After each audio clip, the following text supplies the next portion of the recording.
Good morning, students. We are going to start with the next very chapter in the history, the decline of the Mughal Empire. As we know, Mughals came to India.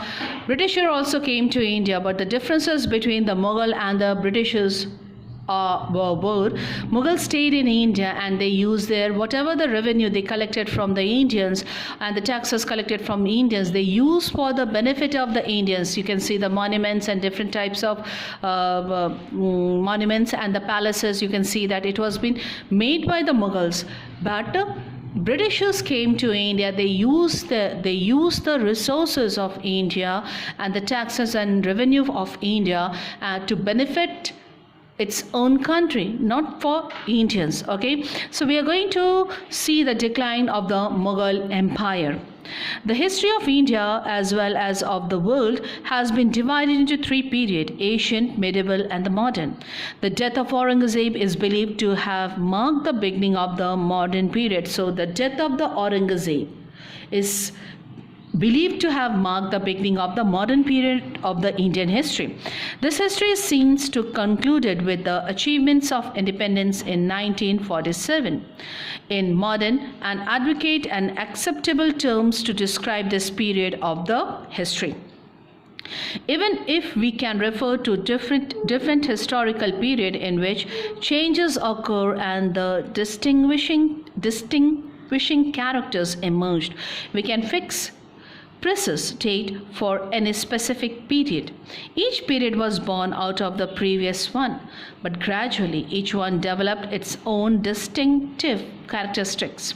The idea of the modern has come from the West. It is associated with the development of science, reason, liberty, equality and democracy. If we use the term modern for the period of the British rule in India, we accept that these principles were introduced in India by the Britishers. Now, an alternate way then it is to characterize this period as a colonial. Colonial means the strong country ruling over the weaker country. The establishment and the spread of British rule and the accompanying transformation in the political, economic, social and cultural world are all part of this colonial rule. Decline of the Mughal. Now, the period of the Great Mughal, which began in 1526 CE with the Babur accession of the throne, ended with the death of Aurangzeb in 1707 CE. Aurangzeb's death marked the end of an era in the Indian history. When Aurangzeb died, the empire of Mughal was the largest in India. Yet, within about 50 years of his death, the Mughal empire disintegrated. Aurangzeb died was followed by a war of succession amongst the three sons. As Aurangzeb died, three of his sons started to fight to get the throne. It ended in the victory of the eldest son, Prince Muazzam. Okay, the 65 years old prince ascended the throne under the name of Bahadur Shah. Bahadur Shah. Bahadur Shah followed a policy of compromise and conciliation and tried to conciliate the Rajput. Okay, not war, compromise and the talks. Okay, like that. Rajputs, Marathas and Bundels, the Jats and Sikh. During his reign, the Marathas and the Sikh became more powerful.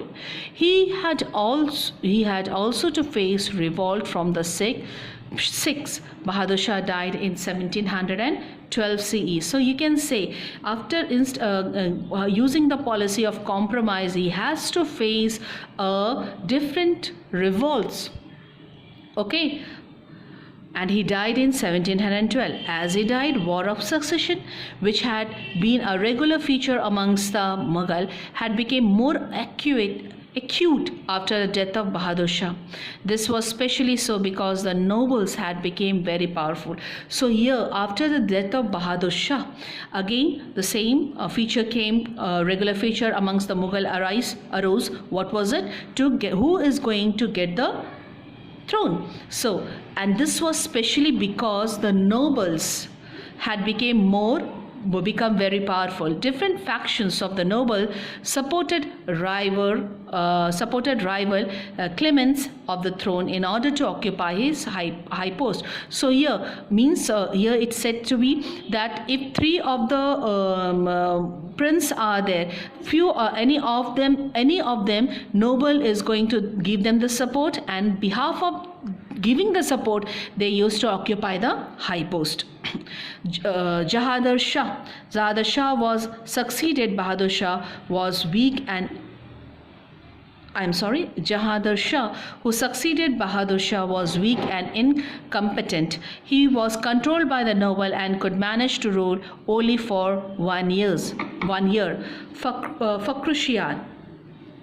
Fakhrushiyar ancested the throne with the help of the Sayyid brother, who were popularly called a kingmakers. He was controlled by the Sayyid brother, who were the real authority behind the Mughal power. When he tried to free himself from their control, he was killed by them. Muhammad Shah, with the help of the Sayyid brother Muhammad Shah, grandson of the Bahadur Shah, ancested the throne at the young age of 17, taking advantages of the weak ruler of Muhammad Shah and the constant rivalry among the various factions of the nobility. Some powerful and ambitious nobles established virtually independent state. So here the weaker rulers were there in the Mughal, okay, after the Aurangzeb. Okay, so few of the nobles started to declare their self-independence. Hyderabad among them, they were Hyderabad, Bengal, Awadh, Rohilkhand, offered by nominal loyalty to the Mughal Empire. The Mughal Empire practically broke up. Muhammad Shah, long reign of nearly 30 years, was the last chance of saving the empire.